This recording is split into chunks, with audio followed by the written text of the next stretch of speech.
buenos días a todos. Es un gusto saludarlos nuevamente desde nuestras sesiones del Sevier Live de todos los martes a las 10 de la mañana.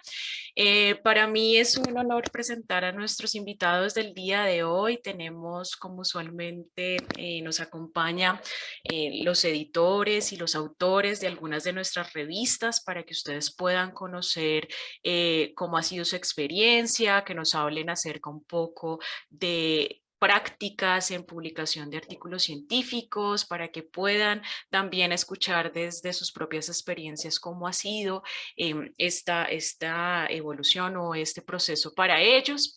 El día de hoy tenemos 5 personas que nos acompañan en la sesión. Tenemos a Sonia, tenemos a Carla Medrano, nuestra Managing Director de una de nuestras revistas, tenemos a 3 de nuestros autores, donde habrá una sesión muy interesante también con un panel de discusión. Para esto, pues los invitamos siempre a usar las funcionalidades en cualquier momento. En la parte inferior de su pantalla estará el apartado de Questions and Answers para que ustedes puedan hacer las preguntas directas en esta temática del día de hoy a los ponentes, y al finalizar la sesión, alrededor de unos 10 o 15 minutos antes, estaremos dando respuesta a estas preguntas que estarán visibles desde ahí. Desde el chat siéntanse libre a saludarnos, a poner pues los comentarios. Vamos a estar también incluyendo enlaces de interés acerca de la sesión del día de hoy aquí. Esta sesión está siendo grabada, entonces también posterior a la finalización, unos 10 o 20 minutos después, estará disponible en el apartado de grabaciones de Zoom Events en el Sevier Live, para que ustedes también la puedan ver en cualquier momento y compartirla. Estaremos atentos, por favor, si ustedes se encuentran en el lobby en donde están viendo la grabación, los invitamos a ingresar a la sala principal. ¿Cómo deben hacer para ingresar a la sala principal? Es muy sencillo. Ustedes deben ver ahí un join o un entrar a la sesión. De pronto se puede demorar un poco porque tenemos varias personas haciendo el mismo ejercicio en este momento, pero la pueden hacer en cualquier momento para que puedan ver estas funcionalidades y tener una participación más activa dentro de la sesión. Entonces los invitamos a ingresar a la sala principal del día de hoy. Sin más, los certificados de asistencia serán entregados el día de mañana a las personas que participen en nuestra sesión. No tienen que llenar un formulario adicional. Ya con su participación pues vamos a tener la información para compartirles las instrucciones del certificado de asistencia. Entonces, pues, sin más por el momento, le doy el paso a Sonia para que iniciemos nuestra sesión del día de hoy. Y nuevamente, pues, muchas gracias por atender siempre a nuestras sesiones. Hola, Sonia. Un gusto. Hola Karen, creo que ya me ves, ¿verdad? ¿Sí? ¿Te veo? Vale, entonces también voy a compartir mi pantalla rápidamente. ¿Me avisas por favor si la ves? Perfecto. ¿Sí? Perfecto. Perfecto, muchísimas gracias. Buenos días a todos. Em, yo me encuentro en Inglaterra, Europa, así que es tarde para mí, pero definitivamente les deseo un muy feliz martes. Lo primero y rápidamente voy a hablar el día de hoy, no van a ser más de 10 minutos. Lo primero que quiero es decirles que mi labor hoy y siempre, digámoslo así, en Elsevier es tratar de hacer la conexión de nuestra comunidad científica con las revistas y con Elsevier como tal. Entonces, desde ese punto de vista, quiero dar un pequeño vistazo a la parte de ciencias sociales y Latinoamérica. Sin más preámbulos, voy a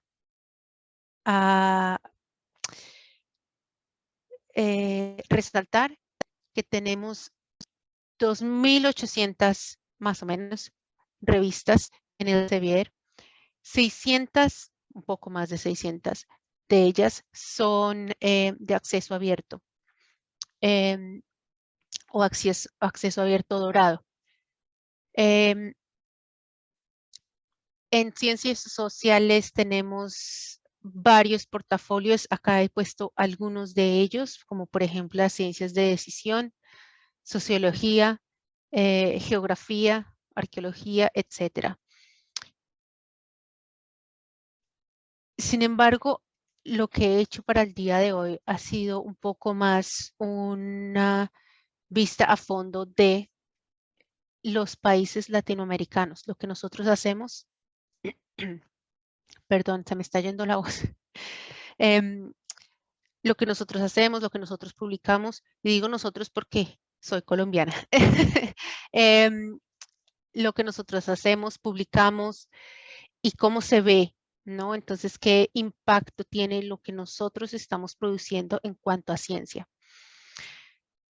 Acá he tomado algunos ejemplos. De estos ejemplos, es decir, tomé 5 revistas de nuestro portafolio de ciencias sociales para simplemente realizar como esa visión a grandes rasgos. Entonces, acá están las revistas que yo escogí. Adicionalmente, les añado aquí las gráficas que, como ustedes pueden ver, tanto en cantidad que se ha publicado como en el impacto que estas publicaciones han tenido, son ascendentes. Esto es muy positivo, pero no es suficiente. De todas las publicaciones existentes, Latinoamérica solamente tiene esta pequeña parte de esas publicaciones, ¿no? Entonces, la idea es tratar de, obviamente, publicar más porque según mi punto de vista, y pueda que esté un poco, que no sea lo suficientemente, se me ha ido la palabra. Bueno, que por ser colombiana también tenga un poco de bias.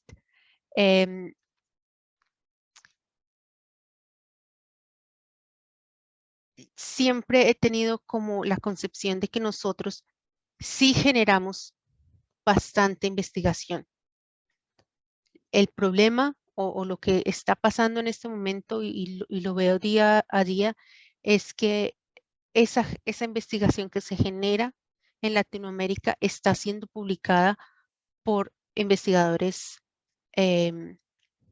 estadounidenses, europeos, etcétera, etcétera. Entonces, el llamado de hoy es que se acerquen a nosotros, que se acerquen a nuestras revistas, que se acerquen ya sea a mí, a cualquier persona de Elsevier para que podamos acortar esa brecha que hay y acercarnos más y que esas publicaciones que sí están siendo generadas en Latinoamérica y esa investigación y esa ciencia que está siendo generada en Latinoamérica sea publicada por latinoamericanos, ¿no? De este total, acá hago otra pequeña evaluación y es que de lo publicado por Latinoamérica, se publica la mayor parte, que es esta parte gris, en revistas locales. Esta parte naranja de acá son revistas internacionales y esta sí no pude determinar a qué grado, qué grado era, pero este es un 5%, más o menos, este es un 73% y el resto es lo realmente internacional. Sin embargo, como muchos de nosotros sabemos, hay investigación de alto nivel, de alta calidad, que está saliendo de Latinoamérica. Un ejemplo de esto, dentro de una de mis revistas, lo pongo acá, este artículo ganó el premio Atlas y su autora ha sido entrevistada en revistas a nivel nacional, inclusive internacional, ha figurado en diferentes convenciones, etcétera, etcétera. Entonces es posible, ¿vale? Así como hablo yo de artículos y de escribir y digamos de la parte de autores y de revisores de cierta manera, también tenemos acá que tenemos bastantes editores. ¿Que debemos tener más? Tal vez sí. Pero una vez más, mi mensaje es que sí podemos llegar a ser parte de esta comunidad a este nivel, ¿vale? Ahora, rápidamente, tenemos varias iniciativas desde el punto de vista editorial. Por ejemplo, tenemos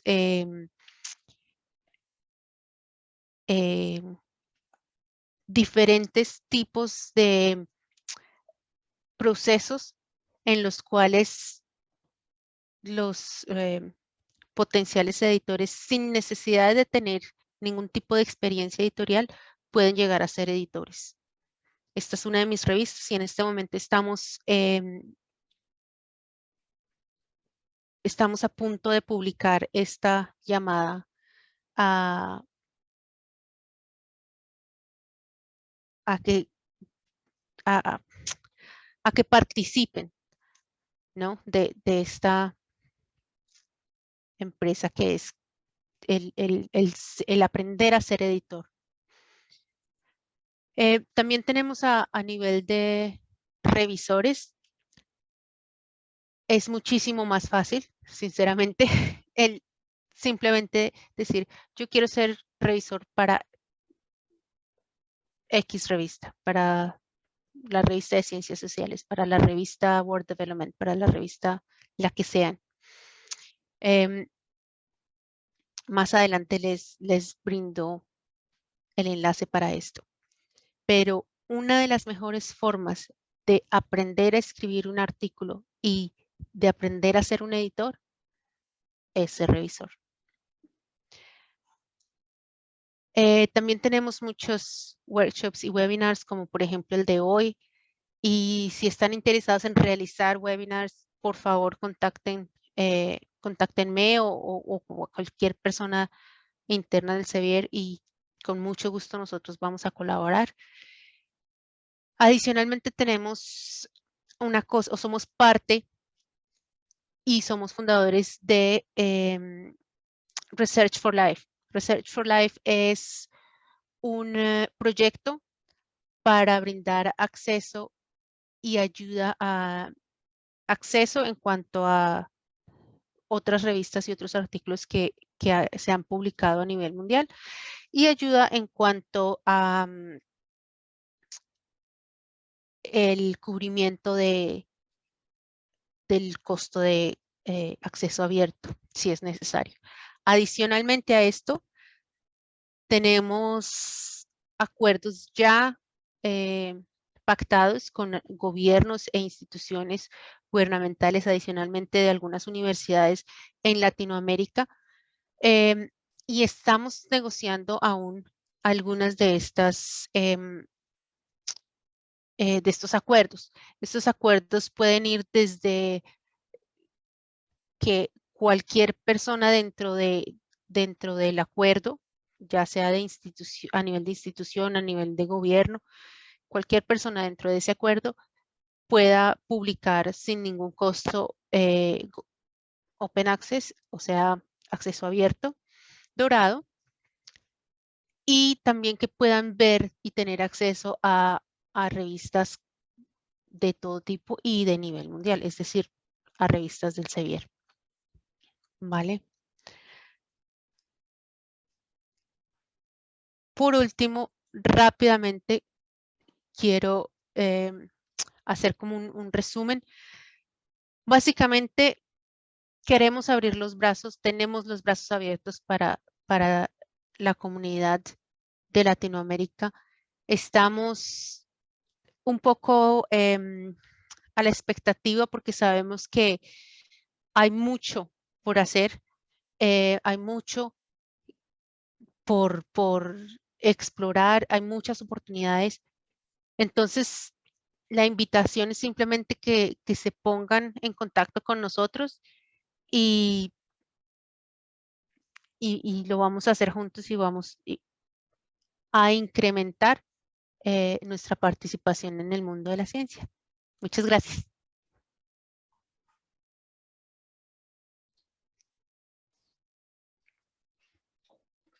Gracias, Ahora, Sonia. vale, Ah, vale, perdona. sí. No, sí, Y- dale. Simplemente iba a presentar a... Perfecto, a Carla. ¿Sí? Sí, perdóname. Dale.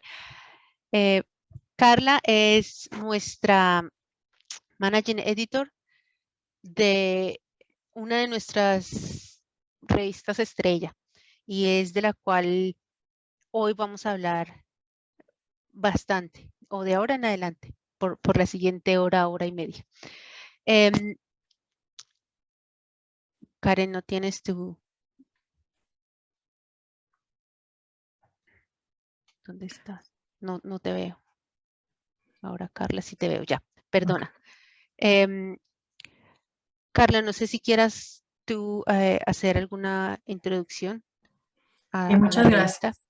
Sí, muchas gracias, Sonia, y por esta información y por la invitación. A mí también me gustaría mucho ver a más editores, revisores y autores de América Latina y el sur de Europa en general eh, en la revista. He preparado una presentación para que tengan más o menos una idea del tipo de autores y de dónde vienen la mayoría de nuestros artículos y autores. Entonces voy a compartir mi pantalla.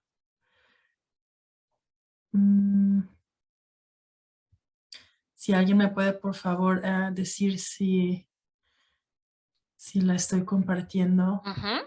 Sí, ya, sino que lo tienes en modo Sí, ah, exacto. gracias. Sí, muchas Perfecto. gracias. Ok, pues he preparado una pequeña presentación. Más que nada los voy a, como dicen, bueno, con algo de números, pero bueno, prometo ser rápida.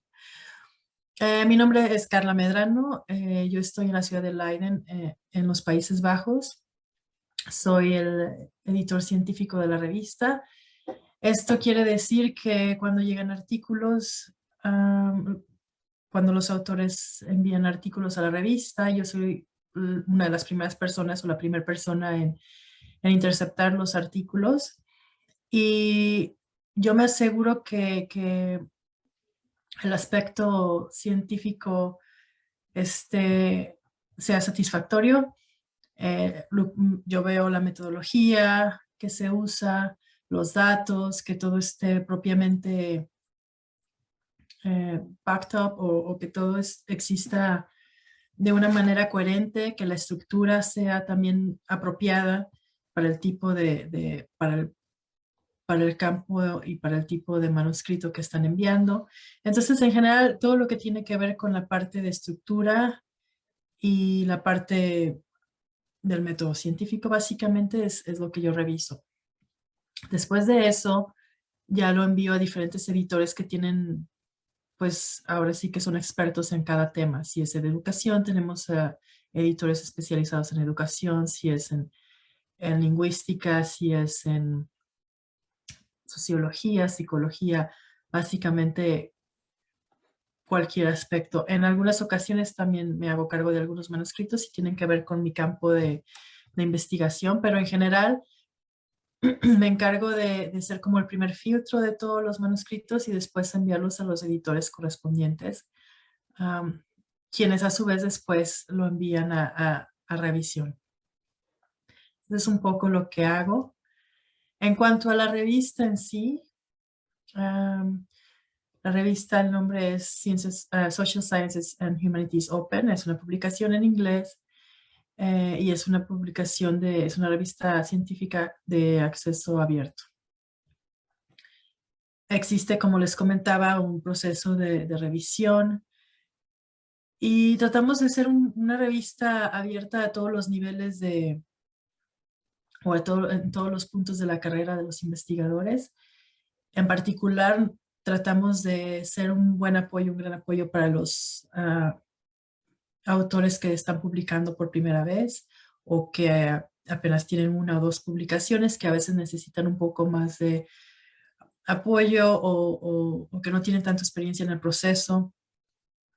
Sobre todo cuando se trata de publicaciones internacionales, recibimos, como van a ver ahora, muchos artículos de Asia, por ejemplo, y en muchas ocasiones los escriben de una manera en la que asumen que las personas que lo van a leer tienen conocimiento previo, por ejemplo, de su localidad o de su ciudad o de la situación. Y entonces a veces hay que recordarles que se necesita proveer un poco más de contexto o cuestiones mínimas que a veces se acostumbran más en las publicaciones internacionales. Y entonces tratamos de dar este apoyo a los autores nuevos o a quien sea. También tratamos de conectar autores nuevos con autores que tienen ya una reputación o que están más establecidos y tienen más publicaciones.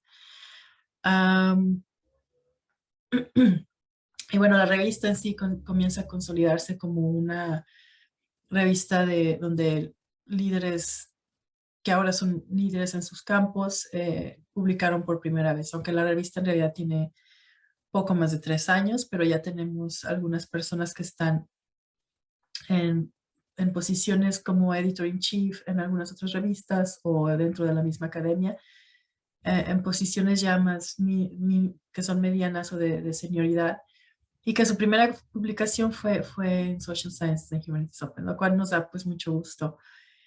La revista en realidad, como les decía, solo tiene un poco más de 3 años y acepta todo tipo de publicaciones que tengan que ver con las ciencias sociales o las humanidades. Yo creo que en los 8 meses que he estado como Managing Editor, solamente he rechazado un artículo que no pertenecía a las ciencias sociales y humanidades. Creo que era de cómo construir los materiales para una pared o algo así. Pero en general casi todo artículo que tiene que ver con un ser humano, con los seres humanos o con sociedades, pueden tener un lugar en nuestra revista. Entonces tratamos de ser muy inclusivos, no solamente en términos de aceptar investigaciones multidisciplinarias o estudios réplica, empíricos, teoréticos, sino que también tratamos de ser muy incluir a todo tipo de regiones, personas y en cualquier nivel o en cualquier punto de su carrera. Y principalmente queremos hacer un espacio para gente del sur global, no solamente América Latina, sino también África, Asia, que en general se ven menos representados en la literatura internacional y que hemos encontrado que tienen investigaciones muy interesantes y muy ricas en cuanto a data o a datos, en cuanto a ejemplos, en cuanto a casos, y en general tienden a tener un análisis muy profundo porque es generada por la gente que vive en la comunidad o que es del país, y entonces tiene un conocimiento más allá del académico de la situación o de la problemática. Entonces recibimos investigaciones que tienen gran calidad y también un aspecto humano que a veces hasta nos inspira, ¿no? Entonces queremos invitar y siempre incluir a gente del sur global y grupos y regiones que generalmente son menos representadas en la literatura internacional. Como saben, el idioma es inglés, pero el CIVIL tiene una plataforma de traducción donde se puede checar el manuscrito. Entonces sería interesante checar todas estas oportunidades, apoyos y soporte que existe para poder llegar a publicar en una revista internacional, porque vale la pena dar a conocer la investigación. Y bueno, creo que actualmente tenemos muchas crisis en el mundo y creo que hacen falta muchos puntos de vista para llegar a las soluciones. Rápidamente, la revista es de acceso abierto, como les decía. Los estándares son altos, sobre todo ahora que existen publicaciones predatorias de las que vamos a hablar más adelante. Es importante que publiquen, que busquen publicar en una institución que tiene pues una reputación muy buena y estable. Elsevier tiene más de 100 años, entonces no va a desaparecer mañana, como otras revistas que cobran, publican y desaparecen 2 o 3 años después y ya no tienen una publicación. Bueno, y también tratamos de ser rápidos en nuestras revisiones. Tratamos de apegarnos a 8 semanas, que en las ciencias sociales, como saben, es un milagro.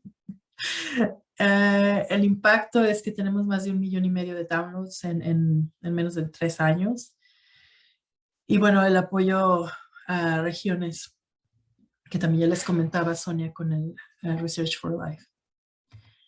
Rápidamente quería mostrarles algunos de nuestros editores. Tenemos editores de todo el mundo. También tratamos de ser inclusive, de tener una representación amplia con nuestros editores. Entonces, esta también es una invitación para ustedes presentes que tengan un poco más de experiencia ya siendo revisores y que desean o que buscan ser un rol editorial. Nos gustaría mucho tener más gente de América Latina, de España, de Portugal. Por ahora tenemos a gente de la Universidad de Leiden, Estados Unidos, Hong Kong, Inglaterra, Suecia, perdón. Y bueno, nos gustaría ver más gente, ¿no?, de América Latina en roles de editores. Entonces siempre, por favor, como decía Sonia, acérquense a mí, a Sonia, a la revista, a cualquier revista que les interese. Generalmente la gente tiene muy buena respuesta cuando alguien se acerca.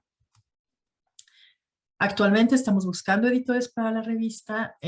Buscamos a alguien en general, en las humanidades y arte, en lingüística, en psicología, en política, en sociología. Buscamos gente en educación siempre. Siempre estamos buscando gente en educación, en media y comunicación. Y bueno, se están abriendo más y más campos conforme vamos avanzando. Rápidamente quería mostrarles cómo ha ido creciendo la revista. Este es el número de publicaciones. Entonces, año con año han ido aumentando y últimamente se han duplicado. Y creemos que se van a duplicar todavía más en los próximos 2 o 3 meses. Y al final de año creo que vamos a tener todavía aún más. Quería mostrarles esto porque... Quería mostrarles esta gráfica porque...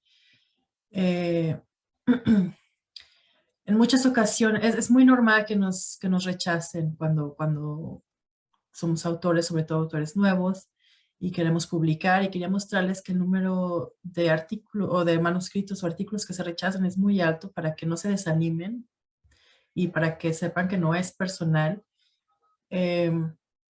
Si pueden ver, el naranja son el número de manuscritos o autores que suben un manuscrito. El azul es el número que rechazamos. Como ven, siempre es más de la mitad. Esto es normal, hay revistas que aceptan aún menos. Entonces, no se desanimen, es importante que continúen avanzando. Perdón. Y bueno, abajo es lo mismo también, ¿no? El porcentaje de rechazo a través de los años, ¿no? También quería mostrarles, perdón, más o menos de dónde vienen la mayoría de los artículos. El naranja es los autores que están basados en África.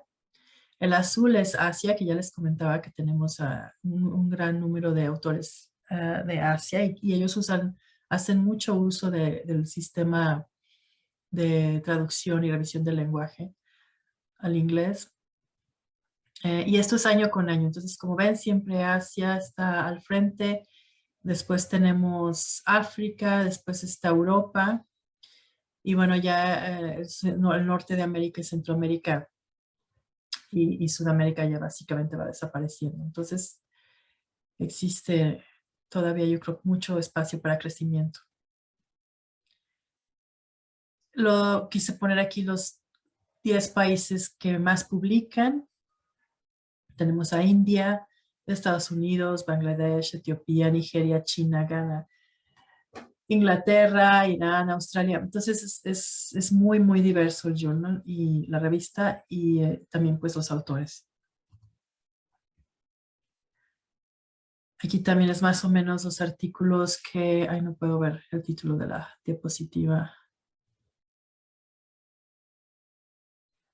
Artículos aceptados por país y región. Gracias. Bueno, entonces una cosa es cuántos artículos envían o cuántos autores o de dónde están los autores y otra cosa también es los que al final sí llegan a ser publicados, ¿no? Entonces aquí tenemos de nuevo que aunque Asia envía un gran número, eh, bueno, también terminan quedando más o menos a la par con el resto de las regiones. Y abajo también los 10 países que más publican. Entonces tenemos Estados Unidos, India, Inglaterra y bueno, el resto, ¿no? Y ahí alcanzamos a ver a Brasil, que será en el top 8, en el lugar número 8. Entonces existe calidad, yo pienso, en América Latina, bueno, yo sé. Y aun cuando Brasil está en el grupo de los que menos mandan artículos y los que menos son aceptados, al final tienen un buen número de publicaciones. Aquí son quería mostrarles un ejemplo del número de downloads que tiene cada artículo, es decir, cuántas personas ven el artículo, leen el artículo y lo bajan para sus propias investigaciones o referencia. Como ven, el que más éxito ha tenido tiene básicamente 250,000 de veces que ha sido bajado o más si tomamos lo de lifetime o toda la vida. Entonces, existe es un excelente foro para darse a conocer, para llegar a muchos lugares, para ser leídos, para que se los puedan encontrar. Aquí también tenemos los que son más populares en social media y son diferentes. Generalmente tiene mucho que ver con que es algo con el título, ¿no? Como ven aquí, el que dice la relación que existe entre el consumo de chocolate y los premios Nobel, ¿no? Es uno de los más famosos en social media. Pero bueno, en general eh, existe una gran recepción del journal en tan solo 3 años, ¿no?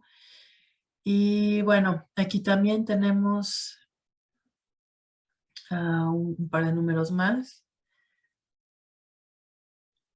Y como ven, es de nuevo una lista muy, muy, muy diversa. En cuanto a, tampoco puedo ver el título de la gráfica, pero espero que sea autoexplanatorio. Y bueno, tenemos 3 invitados. Me da mucho gusto que cada invitado está en un diferente punto de su carrera y eso creo que hará la conversación más interesante y rica, sobre todo si existen participantes que ya tienen un poco de más experiencia o menos o que están comenzando. Entonces yo creo que hay para todos, como dicen. Tenemos al doctor Vicente Germán Soto, él es investigador y profesor de economía de la Facultad de Economía de la Universidad Autónoma de Coahuila, en México. Tiene un doctorado en Economía por la Universidad de Barcelona, en España. Ha sido distinguido como miembro del Sistema Nacional de Investigadores en el nivel 3. Y también es miembro de la Academia Mexicana de Ciencias. Su trabajo de investigación recibió el Premio Investigador del Año en el 2019. Su campo de investigación se ha concentrado en econometría aplicada, economía regional, econometría especial, análisis de series de tiempo y crecimiento económico. Algunas de sus más importantes publicaciones están en Empirical Economics, Regional Studies, The Annals of Regional Science, Journal of Knowledge and Economy, Journal of Policy Modeling, Social Science and Humanities Open, and Review of Regional Studies, y también Comparative Economic Studies. Y sobresale en el top 10 de economistas más productivos en México. Entonces, pues con muchísimo gusto tenemos aquí al doctor Vicente. Después tenemos al doctor Alex Escola Gascón. Es profesor de la universidad en la FCRI de Blanquerna, discúlpame, yo creo que te voy a preguntar cómo se pronuncia. Y Universidad Ramon Llull, también en Barcelona, España. Es doctor en ciencias con especialidad en estadística aplicada y metodología por la Universidad de Ramon Llull, psicólogo por la misma universidad y estadístico por la Universidad Complutense de Madrid. Imparte docencia en las áreas de matemática aplicada, análisis de datos y métodos estadísticos, coordina la unidad de investigación Anomalab, perteneciente a las universidades que mencioné anteriormente y en colaboración con profesores investigadores de la Manchester Metropolitan University y de la Harvard Medical School. Entonces, un invitado también muy, muy interesante. Y al final tenemos a Tiago Viera, es investigador doctoral en su primer año en el Instituto Universitario Europeo de Florencia.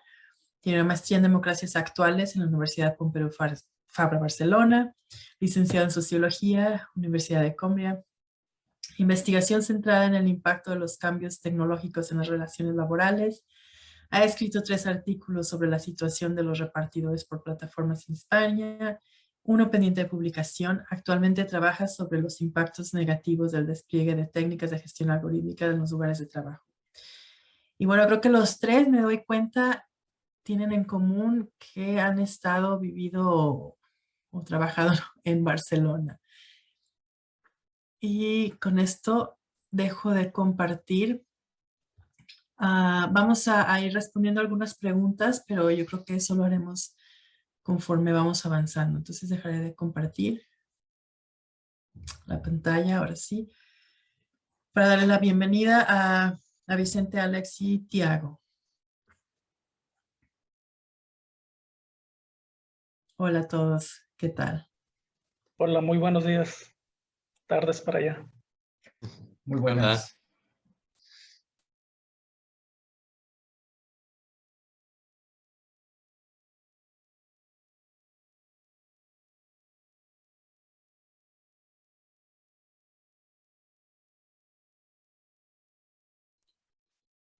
Sí, no se escucha tu audio, Carla. No, no podemos escucharte en este momento.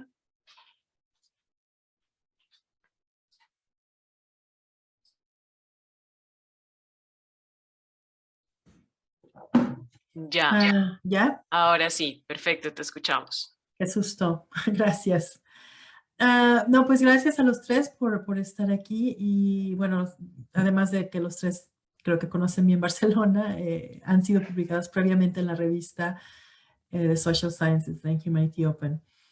Y bueno, lo que queremos lograr en esta hora que nos queda es más o menos explicar un poco a los participantes cómo ha sido el proceso de publicación o cómo es el proceso de publicación, cómo ha sido para ustedes en Social Sciences and Humanities Open, pero también en general.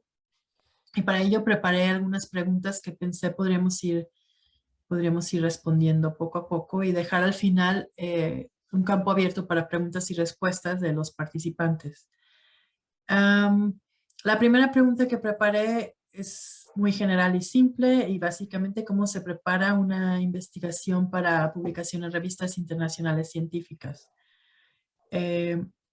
Aquí me refiero antes de elegir una revista, cuando ya han realizado ya una investigación, tienen resultados y cuando están ya en ese punto, ¿cuáles son los pasos que siguen? Por ejemplo, cuando piensan, ok, quiero publicar, ¿cómo comienzan su manuscrito? ¿Cómo comienzan su primer draft? No sé si quizás Vicente quiera responder primero. Gracias. Sí, claro, está bien. Muchas gracias, Carla, por la oportunidad que nos da el Sevier. Bueno, en general yo lo que hago es primero un balance entre el nivel de contribución y originalidad que creo yo tiene mi trabajo una vez que ya lo redacté, ya lo tengo. Y luego lo comparo con el nivel de exigencia que piden las revistas. Entonces, si considero que hay una contribución interesante, pues pienso en revistas de elevado ranking. Pero si mi artículo contribuye, pero quizás tengo un enfoque más local o con resultados que son más interesantes para un nivel geográfico más en particular, pues pienso en una revista de otro ranking, o incluso en alguna revista tal vez de circulación nacional. Entonces, en lo segundo que reparo o que considero es que la temática de la revista esté centrada en mi campo de investigación y que cultive líneas similares a las que yo mismo desarrollo para que así sea más fácil colocarlo. Ahora que hay muchas conductas, vamos a decir, predatorias de publicación, pues yo agregaría al balance tener mucho cuidado, ¿no? Con encontrarse con revistas predatorias, porque pues no son muy bien vistas en los medios académicos. Y pues simplemente a lo mejor ubicarse de una manera, guiarse con los índices donde están las revistas. Esas son un buen parámetro para seleccionar una revista adecuada. No significa que si alguna revista no está indexada, no sea buena, pero si está indexada, quiere decir que hay garantía de que va a ser una buena opción para publicar. Entonces, pues esos son algunos de los parámetros en los que yo reparo para poder ubicar o colocar o seleccionar alguna revista. No sé si sea más o menos por ahí la dirección de la respuesta o falte algo. Sí, básicamente el proceso que van siguiendo, ¿no? Ok, tengo una investigación, ¿qué hago, no? ¿La puedo publicar o no? ¿En dónde? ¿Cómo elijo? Y precisamente no evitar las publicaciones predatorias. ¿Cómo te das cuenta de cuando una publicación es predatoria? ¿Cómo? Hay dos indicadores muy visibles. El primero de ellos es que una revista predatoria no la vas a encontrar en las bases de datos como en mi caso, en mi área de trabajo es Econlit, o en REPEC, o en JCR. Sí, y luego otro indicador es por la forma en la que tratan tu propuesta de investigación, una revista seria, que busca centrarse en el contenido, en la contribución que ofrece el artículo, pues no me va a hacer un dictamen súper rápido. Generalmente se va a tardar algunos meses, posiblemente más de un mes, y luego me lo va a enviar a por lo menos 2 o 3 revisores anónimos, ¿sí? Y eso ya me da garantía, seguridad de que la revista no busca pues nada más predar. Las revistas que predan generalmente en menos de una semana ya te dicen está aceptado tu artículo y generalmente te hacen comentarios muy superficiales, no te ayudan a enriquecer el trabajo final. Y eso no es una buena señal, ¿no? Generalmente yo agradezco mucho cuando me hacen comentarios que aparte de hacerme o señalarme los errores que puede llevar el artículo, me hacen sugerencias de cómo enriquecerlo. Y eso pues es un proceso que puede tardarse, pues lógico, más de una semana, ¿no? Y quiere decir que entonces ahí no hay ningún problema, ¿no? de predación. Ok, gracias. ¿Qué piensan Alex o Tiago? En mi caso, a ver, la pregunta es muy amplia, o sea, indudablemente Sí. podríamos, o sea, retomando la pregunta inicial, ¿no? Centrándome en la cuestión de las revistas predadoras, yo sí que me gustaría advertir que hay revistas predadoras que tienen factor de impacto, que están indexadas, son JCR, que han pasado los filtros que muchas otras revistas, ¿no? Con esa misma calidad, pues han logrado pasar, ¿no? Con lo cual, no es un criterio que yo, desde mi experiencia, utilice para decidir qué revista puede ser predadora, cuál no. Yo quizá utilizo unos criterios más transversales. Me baso, para empezar, en la presentación de la página web. Normalmente, desde mi experiencia, son páginas web desestructuradas, un tanto caóticas. A veces no son seguras, o sea, te salta yo tengo un antivirus, entonces me salta el aviso de que la página web no es segura, y con lo cual eso ya te hace sospechar de en dónde me estoy metiendo. Hacen mucho spam, hay muchísimos anuncios, hay muchísima publicidad. Eso no es típico de una revista científica, ¿no? A diferencia de las revistas divulgativas, las revistas científicas no viven de los anuncios o de la calidad, ¿no? De lo que van a anunciar o los precios, ¿no? Que cobran por anuncios. O sea, ese no es el objetivo. Y luego también son revistas que mienten. Yo lo que sí que he visto es que son revistas que te dicen que tienen un determinado factor de impacto, pero que luego no es verdad. Que tienen un determinado índice de X, de descargas, de visualizaciones, y bueno, te pones a contrastar, ¿no?, con otros indicadores y te das cuenta que eso no es verdad. Y luego, pues bueno, incluso te dicen que tienen editores determinados, buscas a ese editor por Google, ¿no?, y te das cuenta que no es un editor de esa revista, está en otro lado, ¿no? Entonces, son mentiras que bueno, para mí me resultan más obvias de detectar. Ahora, lo del JCR es un tema muy, muy delicado. Está generalizado, ¿no?, la concepción de que el Journal Citation Reports es, digamos, el estándar de excelencia, ¿no? La revista que está ahí es una buena revista. Bueno, yo pondría muchas comillas. Yo pondría muchas comillas y creo que sería otro tema a debatir, y solamente quería aportar este matiz, ¿de acuerdo? Sí, sí, estoy de acuerdo que es un tema mucho más complejo. Yo no tenía idea, ahora que tengo, bueno, todavía soy parte de la Universidad de Leiden y me llegan, bueno, invitaciones hasta conferencias ficticias, que es increíble el nivel al que llega este tipo esta situación, ¿no? Pero no sé, Tiago, si quieres agregar algo. Bueno, yo antes que todo, muchas gracias por la invitación también. Pedirles disculpa por mi portuñol, pero bueno, intentaré hacer lo mejor posible. Bueno, la verdad es que yo creo, Carla, has hecho dos preguntas que yo creo son un poco distintas. No hay problema, responderé primero a la primera, porque yo creo que sí que es muy interesante pensar un poco cómo se prepara un artículo para una posible publicación. Yo diría que antes que todo, antes de pensar en las revistas y tal, habría que hacer un esfuerzo porque la vida académica debe ser un poco vida comunitaria también, así que de testar nuestros argumentos. Y eso significa por veces empezar al almuerzo hablando con sus colegas y preguntarles, mira, tengo una idea para un artículo y tal, y a ver si suena, si no suena.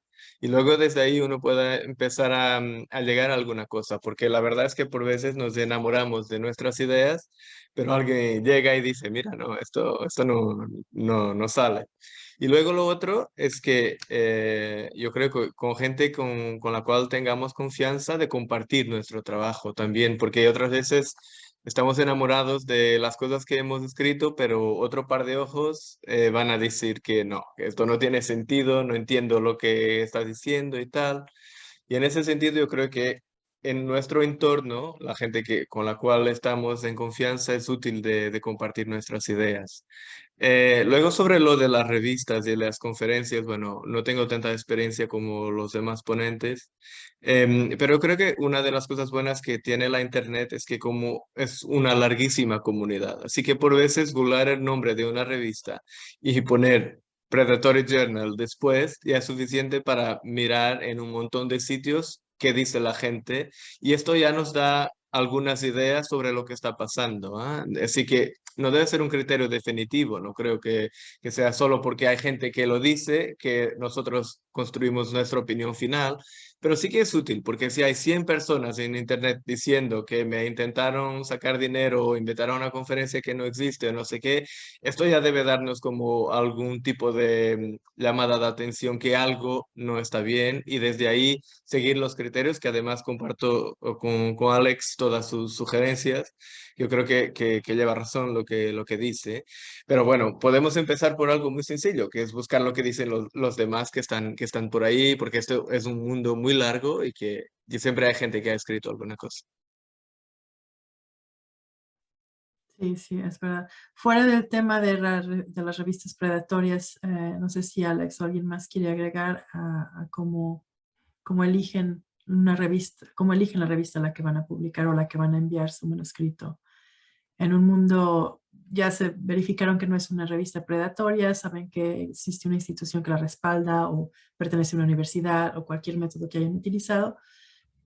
¿Qué es, cómo deciden entonces a qué revista subir su investigación? No sé quién quiera ir primero.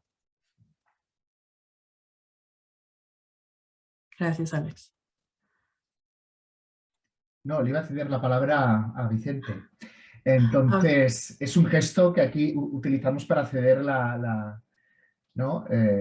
Pero como queráis, como queráis. Por mi parte, te di la palabra a Vicente. Claro, está bien, gracias. No pasa nada. Bueno, mira, agregando un poco más, esta es una gran pregunta, Carla, porque generalmente no pensamos en algún tipo de revista cuando pues emprendemos algún tema de investigación, sino simplemente empezamos a hacer investigación atendiendo a lo mejor a razones de, por ejemplo, necesidades prioritarias, que es muy común en el caso de países de América Latina o en las universidades de Iberoamérica, en las que hay necesidades apremiantes y entonces hay una exigencia académica por continuar o dar ideas sobre alguna línea ya predefinida, que ese es un criterio por las necesidades posiblemente económicas que tiene el país. O porque a veces también pensamos en alguna línea de investigación que puede ser muy popular o que puede ser muy rentable académicamente y por lo tanto pues nos interesa explotar o dar nuestro granito de arena en ese punto. Y luego cuando ya tenemos algún borrador final, se hacen visibles las revistas, ¿no? Por su temática, que pueden resultar apropiadas para colocar el artículo. Entonces, cuando ya tienes un trabajo más o menos finalizado, es cuando empiezas a ubicar algunas revistas. En mi caso particular, yo considero 3 elementos cuando pienso, por ejemplo, en alguna revista: originalidad, contribución y manejo de datos. Entonces, nosotros sabemos que las tecnologías y la rapidez de las comunicaciones están acelerando este proceso de producción de artículos de investigación y eso es muy bueno, pero también se generan algunos procesos viciados que nos llevan a repetir a veces hallazgos o resultados que posiblemente no tienen alguna innovación esperada y entonces los editores reciben en este sentido una gran cantidad de propuestas que no todas las veces van a resultar novedosas. Y entonces ahí los editores están interesados en propuestas que lleven alguna novedad, que den nuevas perspectivas a lo mejor a hallazgos que ya existen, pero que vamos a ofrecer una nueva visión de ese problema. Y entonces ahí es donde se pueden insertar a lo mejor para probar alguna teoría o para modelar alguna nueva metodología o alguna nueva base de datos. Y eso entonces el editor sabe que puede llevar a conclusiones robustas y puede ser un atractivo. Entonces, en ese sentido, si el trabajo hay que pensar siempre en qué originalidad tiene y eso nos va a llevar entonces a situarlo en la frontera del conocimiento para saber si esa investigación puede tener una buena audiencia, que es lo que pues muchas veces los editores están buscando, ¿no? en un artículo.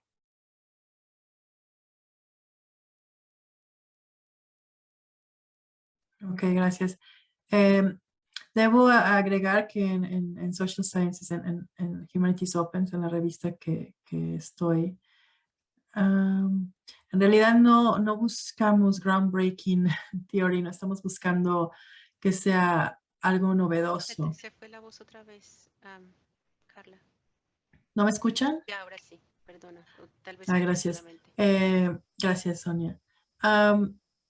No tiene que ser una investigación novedosa o que rompa las barreras de ningún tipo.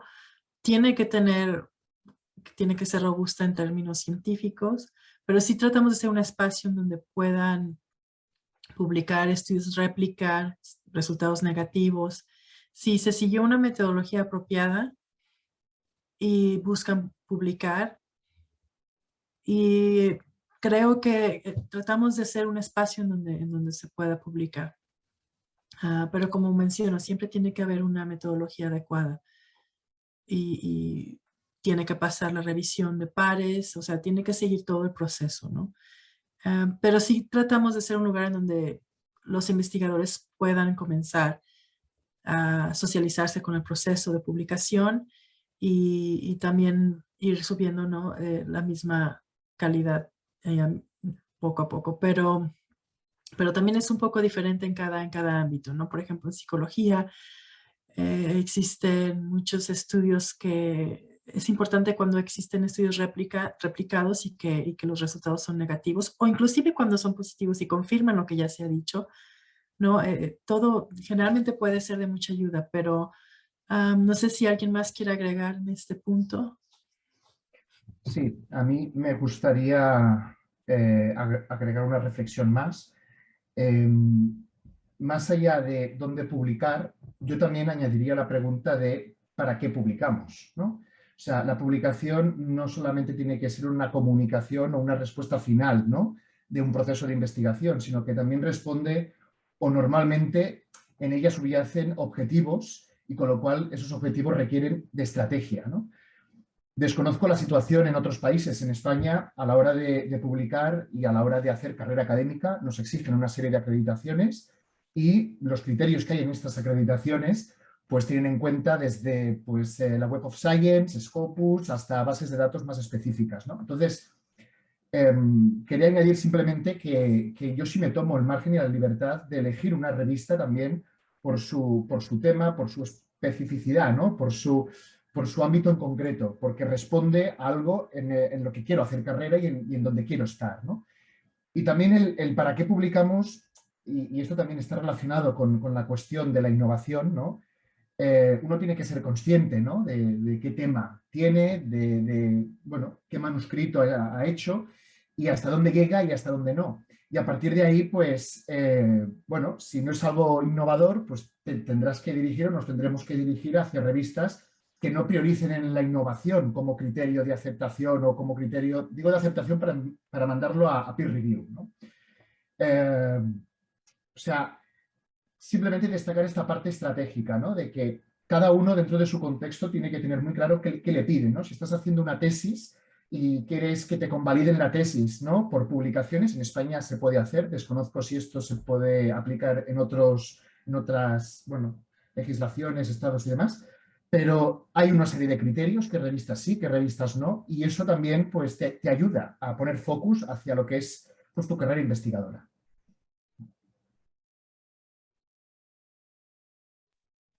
Gracias, sí. No sé si alguien más quiere agregar algo. Yo diría que desde la perspectiva de alguien que está empezando, puede ser difícil de mirar al océano de revistas que existen y llegar a una conclusión. Yo creo que hay algo que es interesante, es de al final del artículo hecho y mismo como el primer borrador antes de empezar a cortar cosas para llegar a los límites de palabras, un ejercicio que yo creo útil es de mirar a la lista de referencias y mirar cuáles fueron las referencias que yo utilicé, porque esto nos dará una perspectiva inicial sobre dónde empezar. ¿Cuáles son las revistas con las cuales yo estoy dialogando con esta contribución que estoy haciendo? Y esto, bueno, nos podrá generar resultados múltiples, pero ya nos da una pista para dónde empezar. Claro que, por ejemplo, si yo hubiera hecho esto, nunca habría llegado a Social Sciences and Humanities Open. Pero, claro, ahí uno tiene que valorar ya los criterios que se han dicho por los otros ponentes, porque, claro, no hay un criterio solo, ¿no? Pero creo que sí que es útil. Y luego hay algo que por veces la gente no le da mucha importancia para leer cuál es la misión de la revista y leer en detalle la misión editorial. Y ahí llegaremos a lo que dice Alex, de cuál es el fin, a qué vamos, para qué queremos publicar.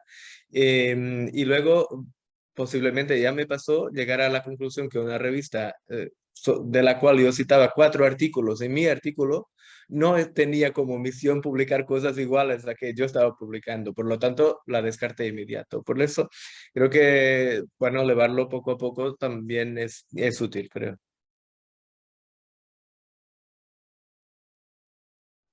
Hola, gracias. Sí, Sonia.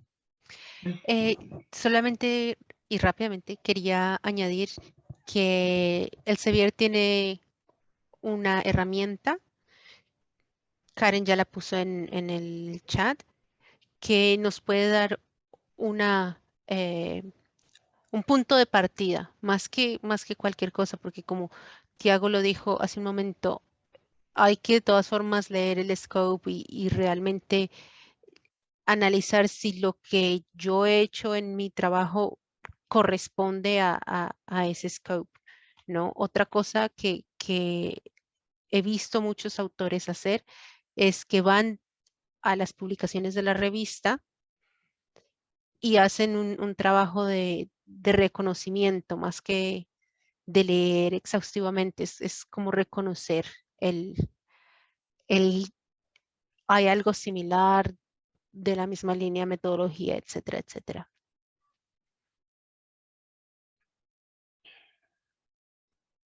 Sí, muchas gracias. Es verdad, yo he utilizado, antes de trabajar en Elsevier, he utilizado esa herramienta y sí es muy útil porque al principio es un océano, es un mundo de revistas y no sabes por dónde comenzar, ¿no? Entonces hay que ir viendo qué es lo que necesitamos o buscamos o cuál es nuestra meta porque estamos publicando y varias de las cosas que ya han comentado. Muchas gracias.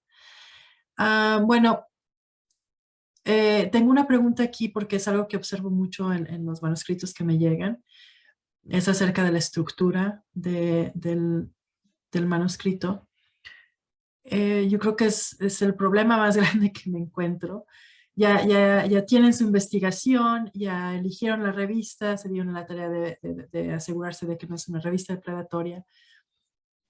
Quisiera usar un poco su experiencia y que son expertos ya en este tema de publicaciones. Y si tienen algunos consejos para autores nuevos en cómo estructurar su trabajo de una manera que aumente sus oportunidades para ser publicados, ¿no? No sé si alguien quiera comenzar o a decir algo al respecto de cómo, a grandes rasgos, qué es lo más importante que tiene que tener un manuscrito en términos de estructura. A veces recibo algunos sin abstract, que no tienen, a veces no tienen metodología o que no tienen resultados. No sé, a veces hace falta, honestamente, yo pienso que con 4 o 5 elementos es suficiente. Y ya de ahí pueden irse abriendo a más, ¿no? Pero en general, si alguien quisiera comentar qué es lo mínimo que necesitan, que siempre incluyen en sus manuscritos para enviarlo a una revista, en términos de títulos y subtítulos o secciones.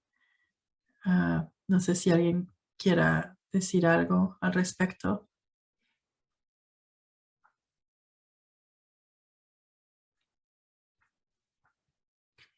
Creo Si quieren que que empiece o que empiece Alex. Para no ser siempre el primero, yo, no sé, como quieran. ¿a seguir la tradición o rompemos ya con... Bueno, yo creo que si revisamos así los journals, las revistas casi en cualquier área tienen una estructura muy, yo creo que muy clara, muy bien definida. Y a pesar de eso, observo también que cada artículo tiene una estructura muy diferente. ¿Sí? Primero son muy similares porque hay que poner un resumen, hay que poner una introducción, quizás un marco teórico con algún review de literatura, la metodología o los materiales que se van a usar, los datos, luego casar los datos con la metodología y obtener resultados y hacer un análisis de ello y concluir.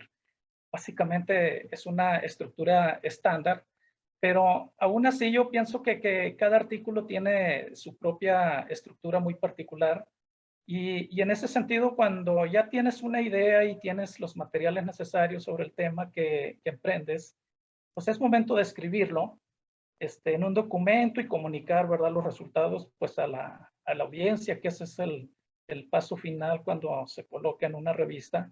Y para ello se debe partir de una estructura predefinida como la que acabo de mencionar, porque es la que nos va a guiar la comunicación que queremos hacer. ¿Sí? Al final de cuentas, el manuscrito ya publicado pues es un comunicado, ¿no? Estamos comunicándole al lector pues algún hallazgo, estamos comunicándole qué pasó con algún problema, alguna situación. Y entonces, una forma útil pudiera ser ayudar a determinar cómo estructurar el artículo, pues pudiera ser también revisando la revista objetivo. Entonces, tiene que ver también con qué tipo de revista estamos eligiendo, que quizá pudiera ser un primer paso en el proceso de cómo estructurar el trabajo de investigación, porque en este caso, aunque hay similitudes, hay revistas que tienen algunos objetivos y alcances un poco diferentes, y eso también nos lleva a lo que ya también se comentaba hace un momento, a tratar de comprender lo que viene siendo el consejo editorial de la revista, porque es necesario ver qué es lo que ese consejo le está ofreciendo a la audiencia para poder entonces encauzar el artículo hacia esa línea. Entonces, aparte de las instrucciones a los autores que debemos de seguir de la revista, pues ayuda mucho a conocer el estilo y la estructura que esperan ver los editores. Entonces, una buena estructura de la exposición del artículo es muy importante porque va a ayudar a los editores y a los lectores también a encontrar y comprender fácilmente la información que se está buscando. Entonces, creo que es necesario asegurarse de que el manuscrito esté formateado de acuerdo a los estándares de la revista, aunque a veces pues eso puede ser un poco complicado porque cada revista ahí sí tiene algunas normas que son un poco diferentes y hay que adecuar el artículo, pero la estructura del manuscrito básicamente tiene que ser una donde pues empiece con un breve resumen donde se expongan principalmente los resultados más importantes, la metodología, y sobre todo la hipótesis, que yo pienso que la hipótesis sería central porque es la que va a guiar toda la estructura del artículo. Si un editor no ve una hipótesis clara, pues no es atractivo ese artículo para publicación. Entonces, la estructura habla mucho, la estructura que le demos, incluso desde el título del trabajo, de lo interesante que pudiera ser ese trabajo. Entonces, pues básicamente yo creo que pues es eso, ¿no? Sí, gracias. Y bueno, cada campo es diferente, ¿no? Cada disciplina es diferente. Existe un gran espacio de cómo hacer cómo preparar nuestro manuscrito, pero sí existen unos elementos que son importantes.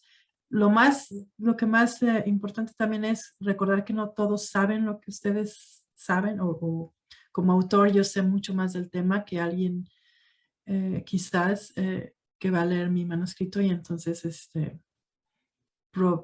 darles el contexto adecuado y también explicar lo que intento hacer o lo que traté de hacer o lo que se busca hacer. Pero bueno, no nos queda tanto tiempo. No sé si alguien quiere agregar algo más, y si no, pues nos pasamos a la siguiente pregunta. Y aquí otra cosa también que mencionó Tiago, me voy a apropiar, es también revisar la estructura de los trabajos que estás citando, de los autores que admiras. Es algo que creo que ayuda también mucho. No sé si alguien quiere agregar más en este punto. Sí, a mí me gustaría en este punto destacar dos elementos más. Por un lado, además de la estructura, es la claridad del discurso. O sea, creo que es esencial que un manuscrito esté redactado de tal forma que cualquiera lo pueda leer de principio a fin, ¿no? Y no necesite recurrir a muchas más fuentes, ¿no? Más allá de las esenciales o más allá de las técnicas. O sea, que el discurso tenga una claridad y que no se contradiga, ¿no?